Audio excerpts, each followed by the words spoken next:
नमस्कार, मैं हूं आपके साथ साक्षी। बिहार विधानसभा चुनाव 2025 में महागठबंधन की करारी हार सिर्फ सीटों का गणित नहीं बल्कि रणनीति, नेतृत्व और समन्वय और चुनावी जमीन के अनदेखी का समग्र परिणाम है। ये हार कई स्तरों पर गहरे संकेत छोड़ती है।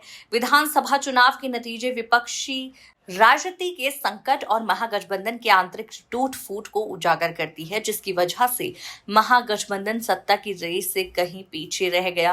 अब सवाल यह है कि महागठबंधन की हार के वो 5 प्रमुख कारण कौन से हैं जिनके चलते लालू के लाल फ्लॉप हो गए। नेतृत्वहीनता और समन्वय की कमी। महागठबंधन की सबसे बड़ी कमजोरी उसके नेतृत्व का अस्थिर ढांचा रहा। चुनाव के शुरुआती दौर में आरजेडी और कांग्रेस के बीच नेतृत्व व समन्वय और चेहरे को लेकर जो विवाद हुए उसे जनता और मतदाताओं ने भी महसूस किया।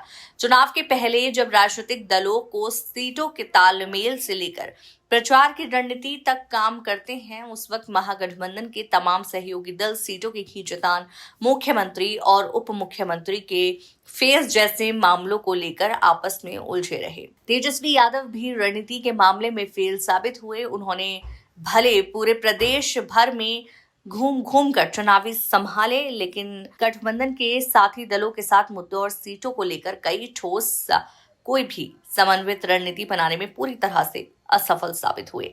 जातीय व सामाजिक समीकरणों का गलत आकलन। बिहार की राजनीति में सामाजिक समीकरण सिर्फ आंकड़े नहीं बल्कि भरोसे और जमीन पर डिलीवरी से जुड़े होते हैं। इस बार महागठबंधन ने जातीय गणित का अति विश्वासपूर्वक इस्तेमाल किया, लेकिन सामाजिक परिवर्तन और नए समीकरणों को समझने में चूक गए। निम्न वर्गीय और पिछड़े तबकों में एक नई राजनीतिक चेतना उभर रही थी, जिसका लाभ एनडीए ने बेहतर ढंग से उठाया। कांग्रेस की कमजोर कड़ी और आंतरिक कलह। महागठबंधन का एक बड़ा स्तंभ होने के बावजूद कांग्रेस इस चुनाव में लगातार बोझ की तरह साबित हुई। पार्टी में टिकट वितरण को लेकर भारी नाराजगी थी। कई सीटों पर गलत प्रत्याशी चयन की वजह से स्थानीय समीकरण बिगड़ गए। कृष्णा लल्लावारू जैसे प्रभारी नेताओं की कार्यशैली से कार्यकर्ताओं में असंतोष रहा। आरजेडी कांग्रेस के बीच सीट शेयरिंग को लेकर गहरे मतभेद शुरू से अंत तक बने रहे। नतीजा ये हुआ कि संयुक्त लड़ाई कमजोर बिखरी और अविश्वास ने दिखी। मुद्दों की जुगलबंदी में पिछड़ना। महागठबंधन चुनावी एजेंडा तय करने में पूरी तरह सफल रहा।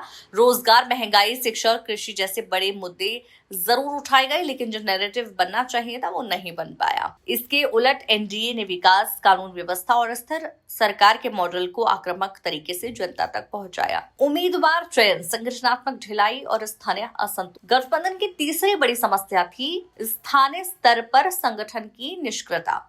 महागठबंधन कई क्षेत्रों में समय पर कार्यकर्ताओं को सक्रिय करने में नाकाम रहा।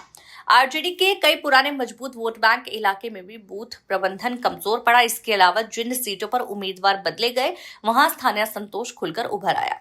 कांग्रेस के कई उम्मीदवारों को जनता न पहचानती थी, न स्वीकार कर पाई। युवा और महिलाओं को भी लुभाने और अपनी ओर आकर्षित करने में महागठबंधन सफल नहीं हो पाया।